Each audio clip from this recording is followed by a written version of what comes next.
Vladimir Putin now rattling his nuclear saber, ordering his military to be on alert against aggressive statements from NATO countries. What does that mean? Let's talk more about it with our senior investigative reporter, Aaron Katersky in Ukraine, along with senior Washington reporter Devin Dwyer with us here in the nation's capital. Aaron, we're seeing new satellite images now of a large convoy of Russian forces actually moving toward Kyiv. What's the latest? What can you tell us? That convoy is more than 3 miles long, Kira, and it contains tanks and armored personnel carriers, all sorts of equipment, fuel, just the kind of resupply that Western defense officials said today would be needed for Russia to continue with a more successful assault on the Ukrainian capital.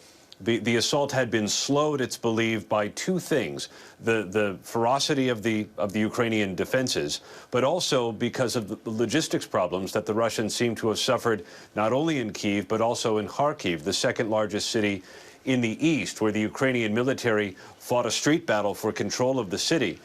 They maintain control. The Russians have not been able to control any Ukrainian city at this point. But Western officials said today, Kira, that they know the Russians have plenty of fight left in them.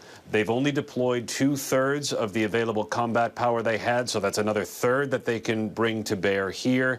And in a candid moment that he's now trying to walk back, the mayor of Kyiv said that the Russians still have the city pretty much surrounded. He said he was taken out of context, but it is a glaring reminder of what could happen here in the coming hours. We've hit nightfall once again, and another unsettling night ahead.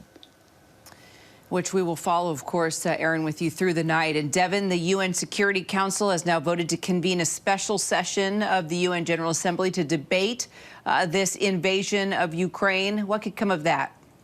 Yeah, Kira, remember the UN Security Council, 15 members, the United States, one of the permanent members. That's the power hub of the United Nations. And they voted just a short time ago to convene a gathering of the much larger body of the UN, the General Assembly, all 193 members, basically every country in the world, to debate this.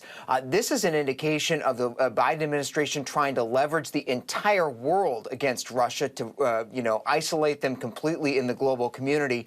And the fact that this has passed now, 11-1, Russia voting against it, they will convene this assembly. It's only the 11th time since 1950 that the entire UN General Assembly has come together. So, yes, they'll debate the war. Each country will get a chance to go on record where it stands on the war in Ukraine. Certainly, some might say, well, this is just a bunch of words, a lot of diplomatic speak. To hear from these diplomats talking about what's going on, yes, that's true. There's not a lot of bite that will come from this, but make no mistake, this is yet another indication of just how isolated Russia is in this action. And the Biden administration just a few moments ago saying that this is a very significant development that they hope will add yet another layer of pressure on Vladimir Putin.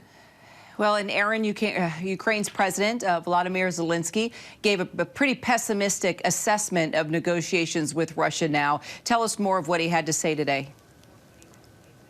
Well, those negotiations so far have been kind of done under duress. The Russians said that they wanted a full capitulation. They said, oh, we'd love to talk as long as you promise never to join NATO and meet our other demands.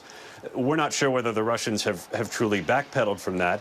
Initially, the Russians wanted to meet in Minsk, and Zelensky didn't see that as neutral ground because he said Belarus had staged Russian troops and missiles to attack this country. But late today, he did agree to send a delegation to the border, the Ukraine-Belarus border, where he thinks they can hash out something. But he is still pessimistic that there's a diplomatic solution ahead. We don't know whether he feels this is just a stall tactic by the Russians while they resupply and try to reconstitute their forces, or whether he just doesn't think that Vladimir Putin is serious when he is putting his nuclear assets on higher alert. So, Devin, Canada and the EU have closed their airspace to Russian flights. We mentioned that at the top of this newscast. Let's talk about the kind of impact that could have and what we're seeing now. Yeah, the Western allies, Kira, not only have cut Russia off now from the banking system, but they're cutting them off from the international travel system, as you say. In fact, the U.S. Embassy in Moscow just a few moments ago put out a warning to any American citizens in that country to get out of Russia as well, because pretty soon they won't be able to take commercial flights out of Russia back to the United States. Not only are these airspace bans in the EU and Canada for takeoffs and landings, but you can't fly over those countries either.